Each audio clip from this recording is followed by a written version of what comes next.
내 구원이 이르렀느니라 라는 제목으로 올 한 해 처음으로 주시는 하나님의 말씀을 나누도록 하겠습니다. 먼저 이렇게 2021년 새해 첫 주 예배, 신년 감사 예배를 하나님께 소수이지만 또 영상으로라도 예배 드릴 수 있게 됨을 감사드립니다.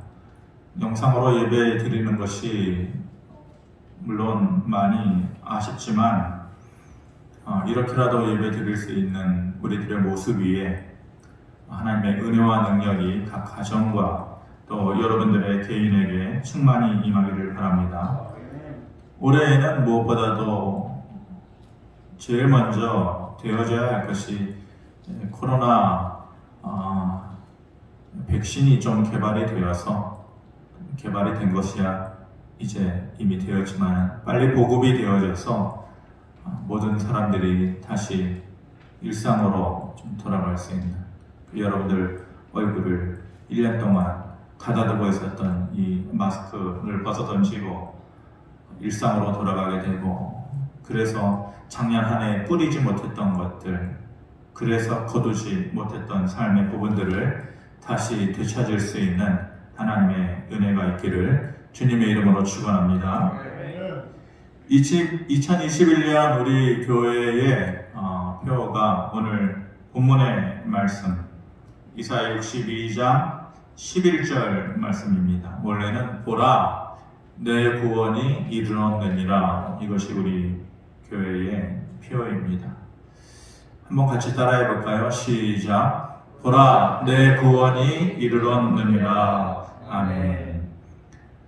이 말씀으로 정한 이유가, 성경은 구약이 39권이고 신약이 27권으로 이루어지지 않습니까?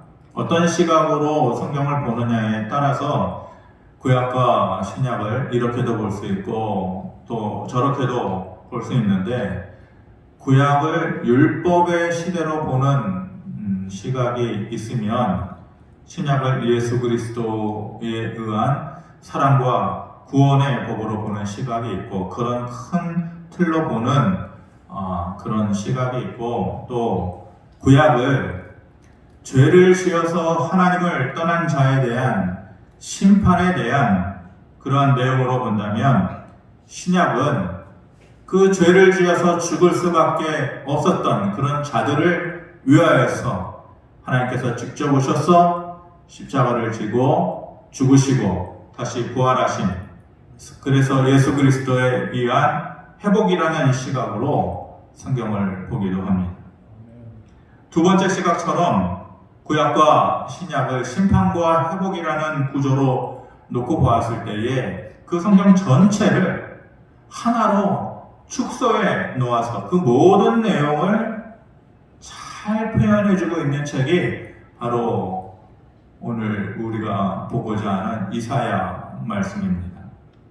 성경 전체의 축약본이라고 할 수 있는 거죠. 한 권으로 줄인다면 바로 이사야의 말씀이 되는 것이다. 그래서 이사야에서는 전반부에서는 심판을 얘기를 하고 후반부에서는 회복의 은혜를 말하고 있는 것입니다.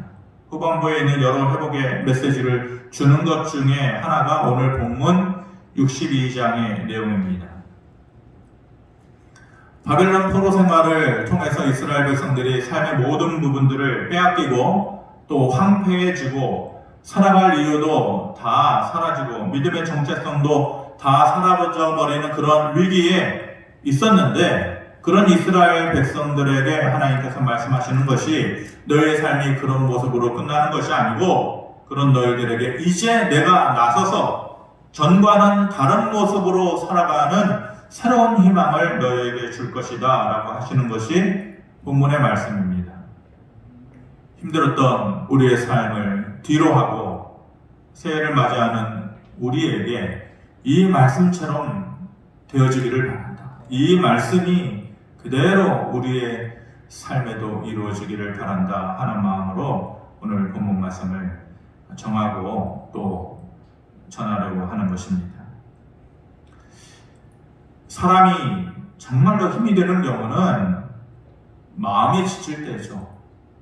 마음이 무너질 때에 정말로 힘이 든 것입니다. 물론 육체적으로 힘이 되는 것도 계속해서 가중이 되고 누적이 되면 결국은 그것 때문에 쓰러지는 경우들도 많이 있지만, 그래도 사람이요, 몸은 힘들어도 마음을 지탱해 줄 수 있는 그런 주변의 환경이 되고 주변 사람들이 그렇게 있으면은 어떻게든지 이겨나갈 수 있는 것이죠. 반대로 자꾸만 마음이 상처를 받고 마음에 두려움이 생기고 그 마음 가운데에 소망이 사라지게 된다면 그때는 아무리 힘을 내려고 해도 쉽지가 않은 거예요. 그렇게 되는 것이 아니에요. 이스라엘 백성들이 힘들었던 이유가 바로 그것이에요. 무엇 때문에 힘들었습니까? 마음의 명예예요. 마음의 짐, 마음의 무거움 때문이었어요. 믿었던 하나님이었는데, 그렇게 믿었던 하나님이었는데 자신들을 버렸다는 생각 때문에, 그 마음 때문에 힘들었었고, 이제는 하나님의 이름을 불러도 더 이상 대답하지 않으시는, 침묵하시는 하나님의 모습 때문에 마음이 힘들었던 것이에요. 그런데 하나님께서 그 오랜 침묵을 깨시고 버림받았다고 생각하는 그 마음의 짐과 병 때문에 힘들어하는 이스라엘 백성들에게 이제 나타나심으로 다시 살 소망을 되찾아라, 그렇게 하시는 것이 오늘 우리에게 주시는 약속의 말씀인 것입니다. 1절에 이렇게 얘기하시죠. 나는 시온의 의가 빛같이 예루살렘의 구원이 햇불같이 나타나도록 시온을 위하여 잠잠하지 아니하며 예루살렘을 위하여 쉬지 아니할 것이다, 이렇게 말씀하십니다. 그동안 잠잠하시고 침묵하셨던 하나님인데 마치 나 몰라라라고 하는 것처럼 그런 모습이었던 하나님이었는데, 이제는 그 백성들을 향하여서 쉬지 않으시는 하나님의 열심을 보이시겠다고 하시는 것입니다. 그러면서 그 열심 가운데에 너희에게 이루어질 세 가지의 약속을 하나님께서 오늘 우리에게 주시는 것입니다. 첫 번째 약속은 인생의 후반전을 약속하신 것입니다. 2절의 말씀 우리 같이 한번 읽어보겠습니다. 시작. 이방 나라들이 내 공의를 뭇 왕이 다 내 영광을 볼 것이요 너는 여호와의 입으로 정하실 새 이름으로 일컬음이 될 것이며. 성경을 보면은요, 여러 인물들이 새로운 인생의 대변환을 시작할 때에 하나님께서 그들에게 새로운 이름들을 주셨어요. 아브라함도 그랬고 또 야곱도 그랬고, 신약에서는 그런 경우를 바울에게서 찾아볼 수가 있죠.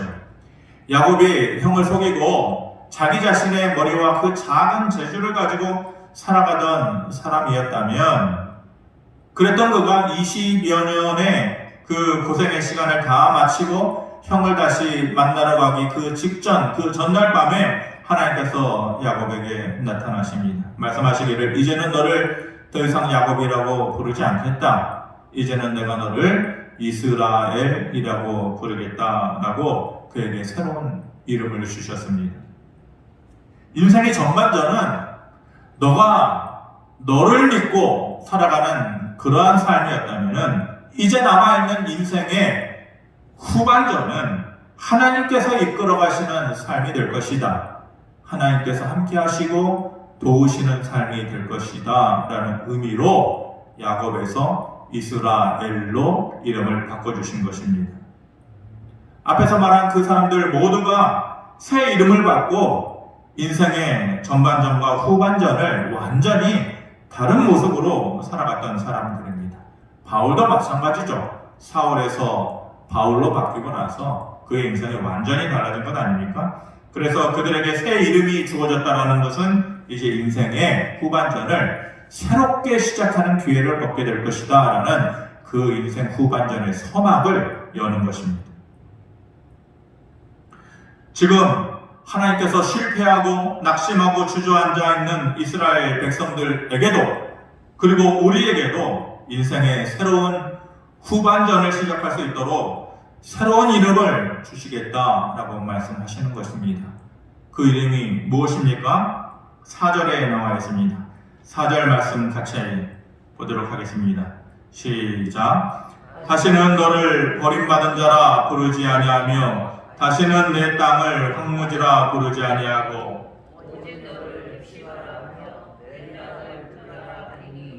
이는 여호와께서 너를 기뻐할 것이며 내 땅이 결혼한 것처럼 될 것임이니라. 아멘.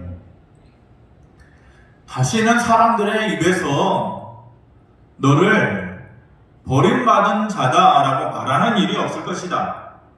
그래서 그들이 새롭게 불려진 이름이 뭐냐? 헵시바라는 것입니다. 헵시바. 헵시바라는 뜻은 나의 기쁨이 그에게 있다, 그들에게 있다, 이런 말입니다. 하나님도요, 때로는 고집스러운 자기 백성이 미우실 때가 있었어요. 얼마나 고집스러워요. 지난 설교 때처럼 양떼들과 같은 자들 아닙니까? 고집스러운 양떼들과 같은 자. 하나님도 때로는 그 백성이 미우실 때가 있었어요.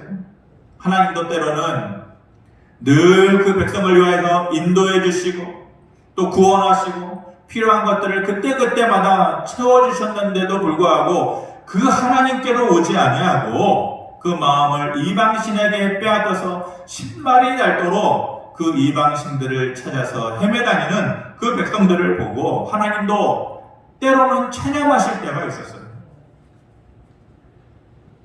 하나님께서 그런데 그렇게 미워도 하고 그 백성들을 향해서 체념도 해봤는데 돌아보니 미운 자식이었고 포기하고 싶은 자식이었는데 돌아보니 내 자녀였던 거예요. 그래도 돌아보니 내 백성이었다는 말이에요.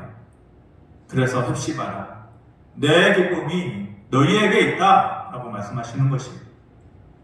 그렇게 미워서 실컷 해초리를 들어서 피가 나도록 종아리를 때려놨는데 밤중에 잠들어 있는 그 모습을 볼 때에 그 잠들어 있는 얼굴에 다시금 그들을 어루만지는 손바닥이 있고 그 멍든 다리에 연고를 발라주는 아버지의 모습일 수밖에 없는 거, 그것이 그 백성들을 향한 한때는 미웠고 한때는 체념하고 싶었던 그 백성들을 향한 하나님의 마음, 아버지의 마음일 수밖에 없었다는 것입니다. 그리고 그들을 또 뭐라고 불러주신다 합니까? 그 이름을 빌라라고 부르시겠다 하십니다. 빌라는 결혼한 여자라는 말의 의미입니다. 원래는 결혼한 여자이기는 하지만은 이혼하든지 어떤 이유에서든지 버림받았던 여자, 그런 여자를 부를 때 했던 말입니다. 요즘은 이런 경우들이 아무렇지도 않지만은 그 당시에 이스라엘 사람들에게 있어서, 그 당시에 이스라엘의 문화에 있어서 이혼한 여자, 이런저런 이유 때문에 버림받은 여자라고 하는 것은요, 그 인생의 후반전에 큰 상처를 가지고 살아갈 수밖에 없습니다. 똑같이 삶을 살아갈 그 삶에 터전이 주어진다고 할지라도 다른 사람들과 똑같은 삶의 기회를 가지고 살아갈 수가 없는 것이에요. 그러니까 어떤 경우에든 전과 같이는 살아갈 수 없는 인생의 패배자들에게 뷰라라고 다시 불러준다라고 하는 것은 더 이상의 사람들의 시선이 너를 부끄럽게 하지 않을 것이다. 하나님께서 너의 남편이 되어주시고 든든한 버팀목이 되어주시겠다라고 말씀해 주시는 거예요. 나 결혼한 여자야. 나 어느 대학 나온 여자야. 이런 유행어처럼 나 결혼한 여자야 라고 하는 표현이 하나님께서 내 남편 되어주신다. 하나님께서 내 삶의 울타리가 되어주시고 버팀목이 되어주신다 라는 것을 표현하고 있는 말이에요. 올 한 해 한때는 미웠던 우리들을 하나님께서 다시 기뻐해 주시고 또 다시 삶의 울타리가 되어주시는 그런 은혜가 우리 모두에게 있게 되어지기를, 그래서 인생의 새로운 후반전을 약속하시는 하나님의 은혜를 우리 모두가 경험하게 되어지기를 주님의 이름으로 축원합니다. 두 번째 주시는 약속이 헛된 삶이 되지 않게 하실 것이다 라는 거예요. 헛된 삶이 되지 않게 하실 것이다. 8절에 이렇게 말씀합니다. 여호와께서 그 오른손 그 능력의 팔로 맹세하시되 내가 다시는 내 곡식을 내 원수들에게 양식으로 주지 아니하겠고 내가 수고하여 얻은 포도주를 이방인이 마시지 못하게 할 것이다. 이렇게 말씀하셨습니다. 이스라엘의 역사가 새벽 예배 때 나오신 분들은 들으셨겠지만 우리나라 역사랑 너무 많이 닮아 있어요.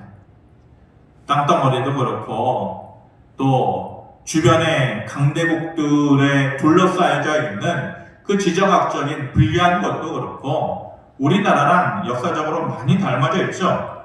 그래서 그들의 역사는 늘 빼앗기는 역사였어요. 늘 눈치 봐야 하는 역사였고 눈물의 역사였던 것입니다. 사사기에 보면은 이게 잘 나와 있습니다. 물론 사사기에 나오는 이스라엘 백성들은 자기 스스로들 하나님을 버린 사람들이죠. 그래서 정신 차리고 살아라 라는 의미로 하나님께서 주변 나라를 보내셔서 그들에게 심판을 가하시고 그렇게 해서 하나님의 계획을 뜻을 보여주시는 것이 이제 사사기의 내용이기는 한데 사사기 전체적으로 보면 늘 주변 나라에 의해서 이스라엘이 침략당하는 거예요. 늘 빼앗기는 거예요. 1년 동안 농사를 지어놨는데 지어놓고 창고에 들여놓으면 주변 나라들이 쳐들어와가지고 다 빼앗아. 어떻게 살겠어요? 뭘 먹고 살겠어요? 그러니까 늘 가난하고 울부짖었던 모습이 바로 이스라엘의 모습이었던 것이죠. 사람은 일한 만큼 대우를 받아야 하고 일한 만큼 인정을 받아야 하고 또 일한 만큼 누릴 수 있어야 행복을 느끼는 것입니다. 죽도록 일했는데 돌아오는 것이 하나도 없고 또 인정도 받지 못하고 늘 가난하기만 한다면 불행한 것입니다. 늘 땀 흘리고 일하는데 창고에 남아있지는 않아요. 늘 내 삶이 헛된 삶인 것 같아요. 늘 빼앗기는 삶이고 사라져버리는 삶이고 늘 가난한 불행한 것이죠. 결국은 그렇게 되면 열심을 내서 살아보려고 했던 그러한 마음도 사라지게 되고 모든 것이 결국은 헛된 것이구나 라고 공허함을 느끼게 되고 끝내는 그런 사람들이 삶을 포기하게 되는 것입니다. 이스라엘이 그랬다니까요. 늘 그랬어요. 늘 모아두고 있는 것을 주변 나라에 빼앗기는 그런 삶이었어요. 그런데 이제는 너희가 수고해서 얻은 것들을 이제는 더 이상 빼앗기지 않을 거야. 어떤 주변 나라에 의해서도 하나님께서 그것들을 지켜주시고 또한 그것들을 든든히 붙잡아 주시겠다라고 하시는 것입니다. 주변 나라들은 그 힘이 약화되든지 아니면 너희의 힘이 더 강해지든지 주변 나라들의 위협과 그 미움 속에서 살아가던 너희들을 이제는 그런 모습 속에서 자유롭게 해주시겠다라고 말씀하시고 그들 나라들이 너희를 괴롭히지 않도록 하시겠다 말씀하시는 것입니다. 인생의 후반전을 살아가는 사람들은요, 물론 더 이루고 싶은 것이 사람의 욕심이니까 늘 있죠. 더 얻어야 될 것 같고 더 이루어야 할 것 같고 그런데 늘 얘기하는 것이지만은 내게 있는 것을 지켜낼 줄 알아야 되는 삶입니다.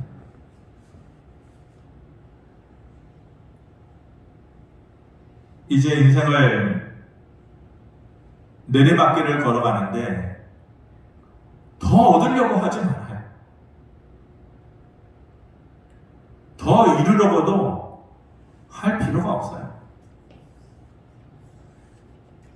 작은 것이라도 지금까지 내 눈앞에 이루어졌던 것들이 있다면, 지금까지 내가 얻어놓은 것들이 있다면 그것을 내 눈앞에 간직할 수 있는 거, 내 눈앞에서 그것들을 지켜낼 수 있는 거, 거기에다가 더 첨가가 되고 더 추가가 되고 더 많아지고 더 높아지고 이게 행복이 아니고 작은 것이고 소박한 것이라 할지라도 그것들이 내 눈앞에 지켜지는 것을 보는 거, 그게 행복인 거예요. 그것이 가족이든 작은 물질이든 그리고 건강이든 아니면 주변의 사람들이든 그것이 지켜져야 행복한 거예요. 그나마 있는 것들이 자꾸만 이스라엘 백성들의 삶에서 보듯이 자꾸만 빼앗기고 자꾸만 사라지고 그러면은 그 안에서 기쁨을 누릴 수가 없는 것이, 그게 쉽지가 않아요. 내 주변에 있는 사람들을 지켜내는 것이 내 힘으로 돼요? 이제 인생의 황혼역에 있는데 내 몸, 내 건강 지켜내는 것이 내 마음대로 돼요? 삶을 살면서 뜬금없이 툭 하고 떨어지는 그 인생의 불행 앞에서 그나마 있었던 작은 물질 한꺼번에 잃어버리게 되는 일들이 얼마나 많아요. 내 마음대로 할 수 없어요. 지켜낼 수가 없는 것이죠. 삶에는 인생의 변수들이 참 많아요. 하루아침에도 건강을 잃어버릴 수 있어요. 하루아침에도 그동안 눈 뜨면은 늘 일상처럼 내 마음속에 그리고 내 눈앞에서 볼 수 있었던 그 사람들도 하루아침에 떠날 수가 있어요.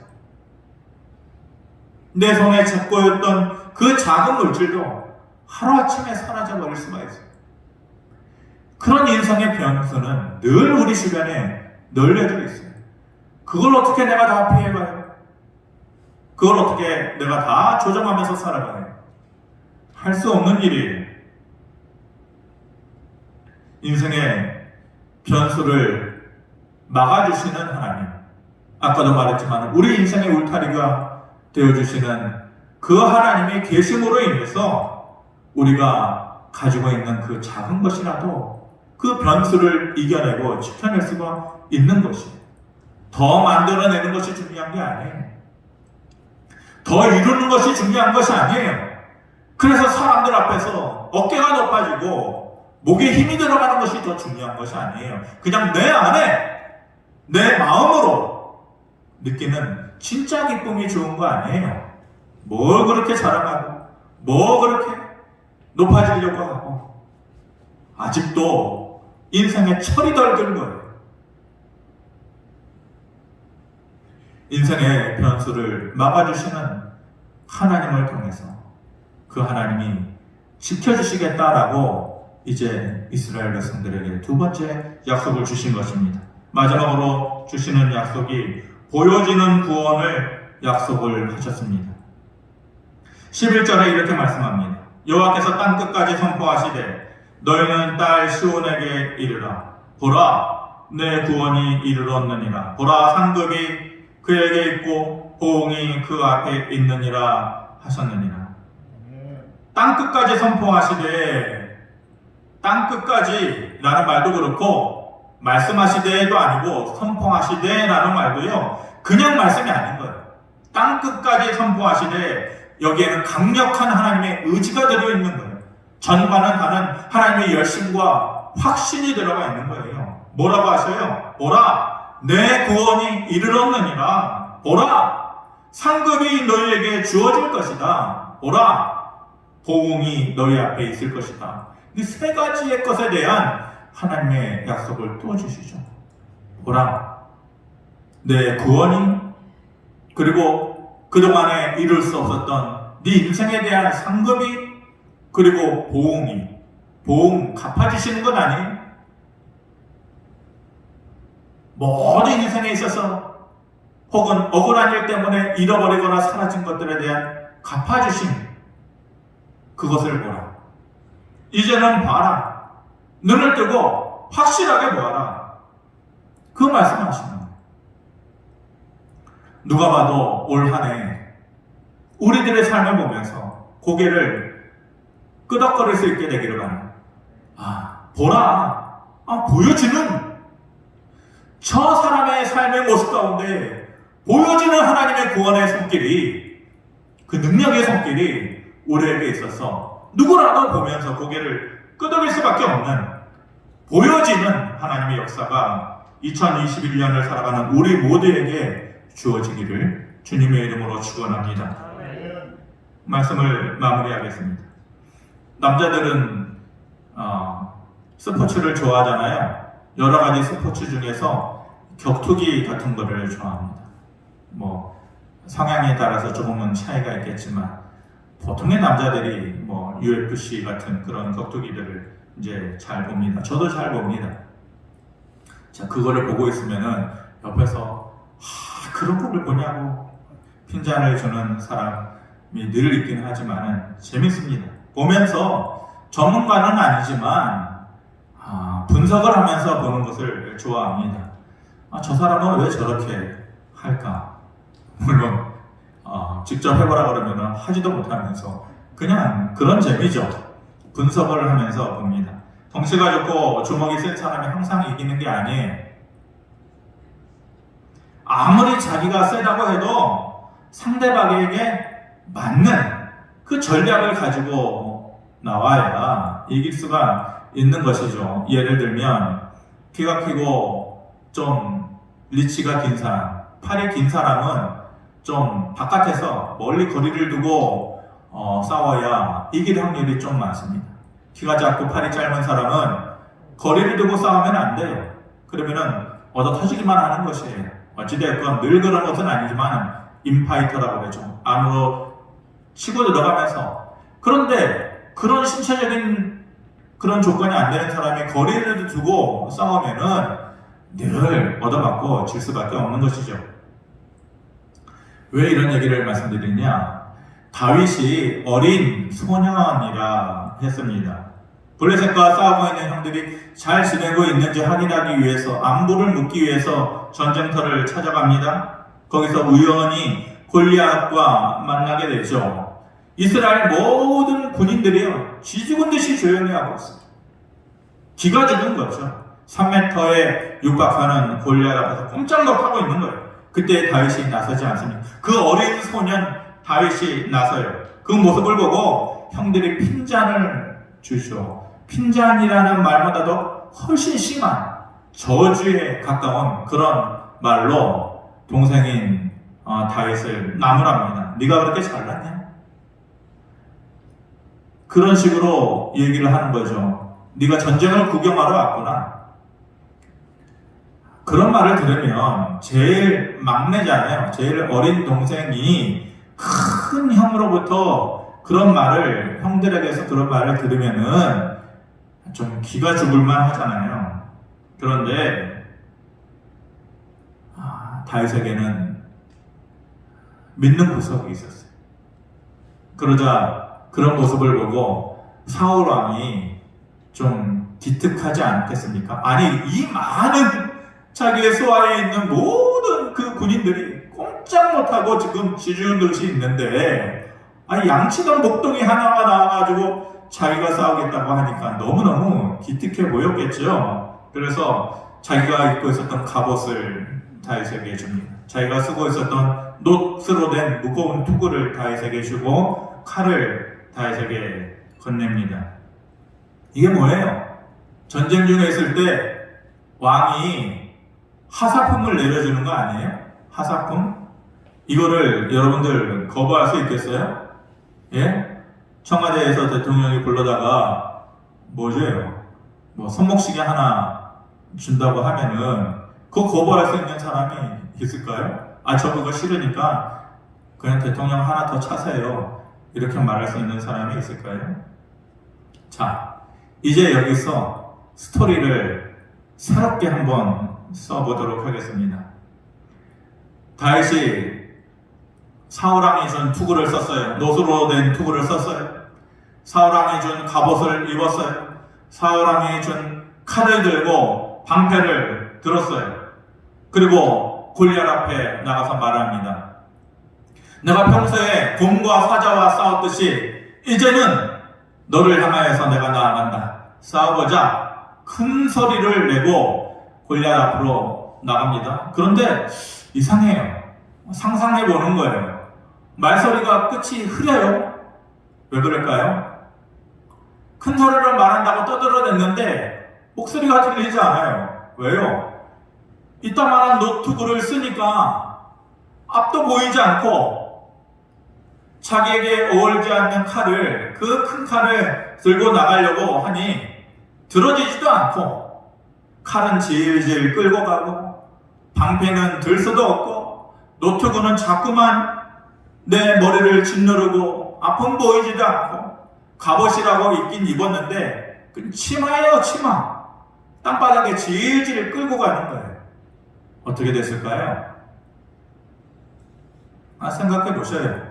그런 모습에 사울왕이 준 것들을 다윗의 몸에 장착했을 때에 그 모습을 상상해 본다면 그 싸움이 어떻게 됐을까? 뻔하죠. 보통의 설교자들이 설교를 할 때에 저 역시 그렇지만 모든 설교의 3분의 1은 다윗을 피해갈 수가 없습니다. 만약 이 경우로 스토리를 써 내려갔다면 모든 설교자들의 3분의 1은 사라져버리는 거죠. 설교의 소재를 찾을 수가 없는 거예요. 다윗은 골리앗을 이길 수가 없었을 것입니다. 그런데 우리가 아는 대로 그때에 다윗이 그 갑옷을 던져버려요. 왕이 준 것입니다. 왕의 하사품으로 준 것인데 어울리지 않아요. 갑옷을 던져버려요. 그리고 투구를 벗어버리고 칼과 방패도 땅에 던져버려요. 그리고 땅바닥에 있었던 물맷돌 하나를 손에 쥐어요. 그리고 그 물맷돌 위에다가 여호와의 이름을 새겨놓은 것이죠. 물론 거기다 새긴 것은 아니지만 물맷돌 하나를 쥐어들면서 마음으로 그 물맷돌 위에 여호와의 이름을 새겨놓은 것이에요. 너는 칼과 단창으로 내게 나오지만은 만군의 여호와의 이름으로 나는 너 앞에 나아간다. 이렇게 말하면서 나아간 것이죠. 그리고 기적처럼 그 물맷돌로 골리앗을 한 방에 쓰러뜨릴 수가 있었던 것입니다. 어린 다윗이었다. 그렇게 표현했습니다. 분명히. 그런데 인생 3분의 1도 살지 않은 그 어린 다윗이었는데 다윗은요 마치 재주 좋고 눈치 빠르고 상대방의 약점을 정확하게 알아서 싸움의 전략을 잘 짜오는 그 UFC 선수처럼 그 어린 다윗이었지만 그 인생을 쌓아나가는 방법을 누구보다 잘 알아요. 무엇을 갖춰야 할지, 어떤 모습으로 살아가야 할지, 그 인생의 싸움의 전략을 누구보다 더 잘 알아요. 이 싸움의 전략은, 이 인생의 싸움의 전략은 못 배운 사람도 할 수가 있어요. 상대적으로 가난한 사람도 할 수가 있어요. 많이 배운 사람이 이 전략을 잘 짜는 거 아니에요. 돈이 많은 사람이 이 전략을 잘 짜는 거 아니에요. 모든 것이 풍족하고 걱정거리가 없을 만한 사람이 이 전략을 잘 짜는 거 아니에요. 어린 다윗임에도 불구하고 그는 그 인생을 살아가는, 인생을 싸워나가는 전략을 누구보다도 잘 짤 수가 있었던 것입니다. 사람들이 코로나 때문에 살아남을 방법들을 나름대로 고민을 합니다. 아마 올해에 백신이 보급이 되고 또 위기가 풀리면은 그때에는 사람들이 어떻게 빨리, 누구보다도 빨리 회복이 되기 위해서 또 회복되는 방법, 잃어버린 것들을 다시 찾을 수 있는 방법들을 찾아서 애를 쓰겠죠. 그런데 그 방법이 무엇이든지 간에 사람마다 다 다를 테니까, 생각이 다르고 노력하는 바가 다르고 다 다르겠지만은 그 방법이 무엇이든지 간에 그것 위에 세상 사람들이 찾지 않는, 부르지 않는 하나님의 이름을 그 위에 새기고 그 이름을 의지해야 우리 인생의 싸움을 이겨나갈 수가 있는 것입니다. 어울리지 않는 갑옷과 투구는 벗어버리고, 이것만 있으면 내가 충분히 싸울 수 있어 라고 생각되는 칼과 방패도 던져버리고, 나에게 어울리는, 내가 붙잡고 살아가야 하는 인생의 싸움을 이겨나갈 수 있도록 해주는 나만의 그 인생 전략, 그런 믿음의 모습을 저와 여러분들이 올 한 해 가질 수 있게 되기를 바라고, 그런 모습 위에 내 구원이 이르렀느니라 라고 말씀하시는 이 말씀이 올 한 해 끝자락에 우리에게 이루어졌구나 라고 말할 수 있는 올 한 해의 삶이 되기를 주님의 이름으로 축원합니다.